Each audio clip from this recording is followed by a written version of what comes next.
Assalamualaikum warahmatullahi wabarakatuh. Selamat pagi anak-anak. Untuk pembelajaran kali ini kita akan mempelajari tema 9 Kayanya Negeriku, subtema 3 Pelestarian Kekayaan Sumber Daya Alam di Indonesia, pembelajaran ke-6.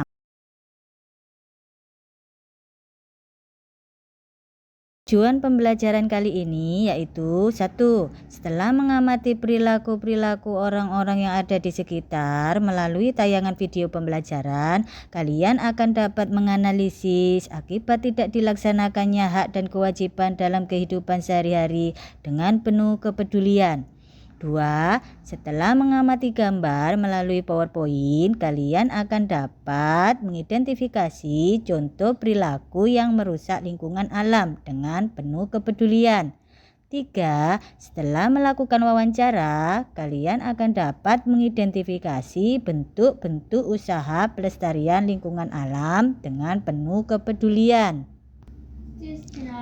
Di sini ada sebuah gambar-gambar. Coba amati. Gambar manakah yang menunjukkan kegiatan manusia yang berdampak pada perubahan ekosistem atau lingkungan alam, dan gambar manakah yang menunjukkan kegiatan manusia terhadap pelestarian lingkungan alam? Dari gambar-gambar di atas, ada 1.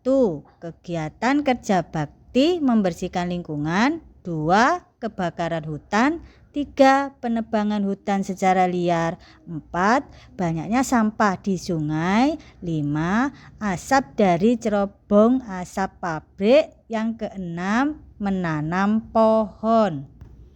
Sekarang coba kalian diskusikan dengan kelompok kalian mengenai dampak yang terjadi akibat gambar-gambar yang ada di atas.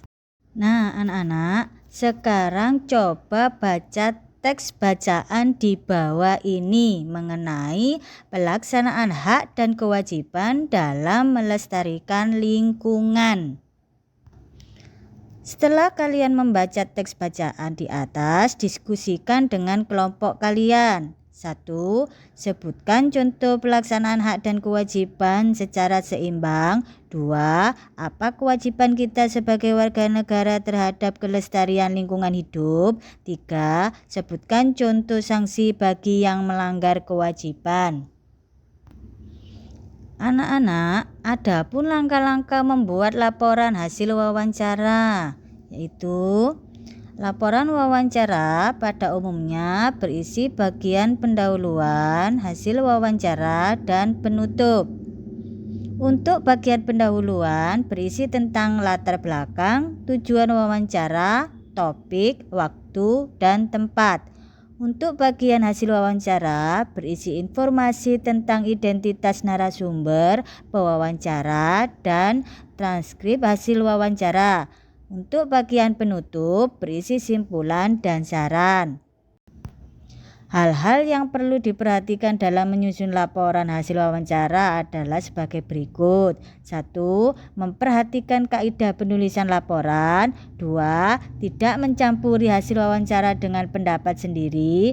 3. Memilih data yang relevan dengan permasalahan. 4. Menjaga nama baik dan narasumber, jika perlu termasuk kerahasiaan identitas narasumber. Sekarang coba amati gambar di bawah ini. 1.